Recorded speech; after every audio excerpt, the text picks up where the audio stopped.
Le pire Noël de sa vie. CST, un film de Noël version thriller pour le prince Andrew, cette année.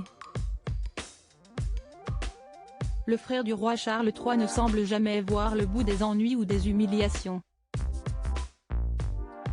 En résumé des épisodes précédents, le prince Andrew, pris sur le fait dans l'affaire Epstein, puis accusé d'agression sexuelle, a dû signer un accord avec Virginia Giuffre, celle qui l'accuse, en début d'année. En conséquence, il a été privé de devoirs royaux, de titres militaires, écarté de la famille royale. Et cerise sur le pudding de Noël, The Sun nous apprend ce matin que le duc d'York a été sommé de prendre ses affaires professionnelles et de les sortir de Buckingham Palace. Le roi a été on ne peut plus clair. Il n'est plus un membre actif de la famille royale. Il est tout seul, confie une source au quotidien. Plus de bureau, plus d'équipe de communication, le roi Charles III ne veut plus qu'Andrew utilise l'adresse du palais pour aucune de ses affaires privées. Sachant que le prince Andrew a, de plus, été notifié il y a quelques jours que son équipe de sécurité ne serait plus prise en charge par les fonds publics. Gardien des corgis de la reine Elisabeth II depuis sa mort, le frère du roi n'a plus que les chiens et ses balades à cheval pour occupation. Il occupe tout de même toujours le Royal Lodge, la demeure située sur le domaine de Windsor, et il croise sûrement les doigts pour pouvoir y rester.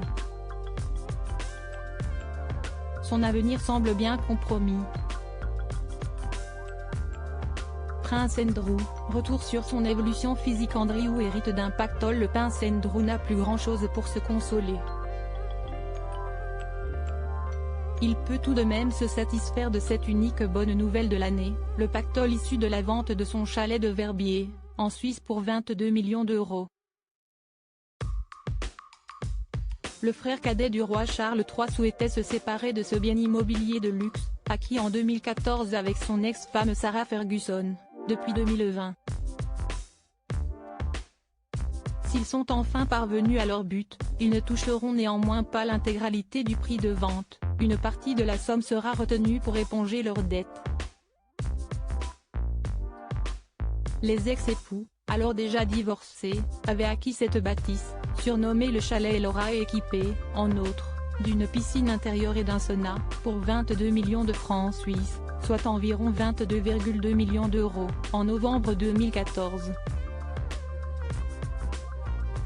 Le site Histoire Royale précise que l'acte de vente prévoyait un échelonnement des paiements jusqu'au 31 décembre 2019, date à laquelle le duc et la duchesse d'York devaient s'acquitter d'un dernier paiement auquel s'ajoutaient les intérêts de l'échelonnement, pour un total de 8 millions de francs suisses, environ 8 millions d'euros. Une somme que l'ancienne propriétaire des lieux n'a jamais perçue malgré les promesses de Sarah Ferguson, avaient révélé nos confrères du quotidien suisse Le Temps en mai 2020. Crédit Photo, agence.